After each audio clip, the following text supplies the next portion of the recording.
What has your child done that is technically wrong, but you were proud of them for doing it? My 12-year-old son got suspended for destroying school property.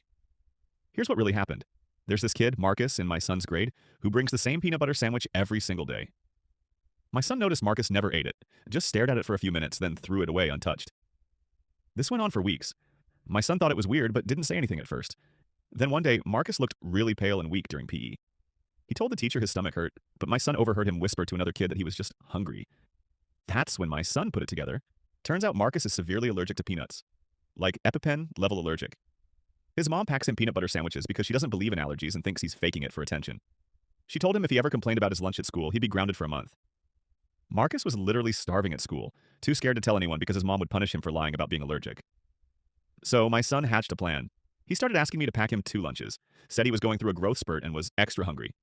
I was happy he was eating well, so I packed double everything. Every day for 3 weeks, he'd sit next to Marcus and slip him his extra sandwich under the table. Turkey and cheese, ham and lettuce, whatever I packed. Marcus would eat it.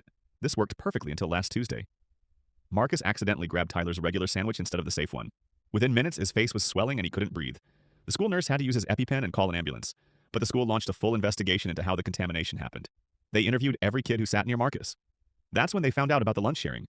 The principal called it unauthorized food distribution and suspended my son for putting another student at risk by circumventing school nutrition policies. When I got to the principal's office the next morning, they were treating my kid like he deliberately poisoned someone. The principal, Mrs. Henderson, had this whole speech prepared about liability and proper procedures. She kept saying my son interfered with another family's dietary choices. I sat there listening to this nonsense for about 5 minutes, and I looked at her and said, "So, you're punishing my son for feeding a child whose mother was slowly starving him?" "Well, we have policies about food sharing to prevent exactly this kind of—" No, I cut her off. Stop right there.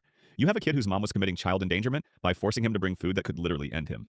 And my son was the only person in this entire school who noticed this child was starving and tried to help. Mrs. Henderson started stuttering about proper channels and speaking to guidance counselors. Proper channels, I said. A 12-year-old shouldn't have to be the adult in this situation. Where were the teachers? Where were you when this kid was throwing away his lunch every single day for months? I pulled out my phone right there in the office. Who are you calling? She asked nervously. Child Protective Services. Because if you're suspending kids for preventing abuse, then clearly the school needs adult supervision. I called CPS from that office while she watched, gave them Marcus's full name, described the situation, and mentioned how the school was more concerned about their policies than a child's safety. Mrs. Henderson's tune changed real quick after that. The suspension got wiped from my son's record that afternoon. Marcus was removed from his mother's custody the next day and now lives with his dad, who packs him actual safe lunches.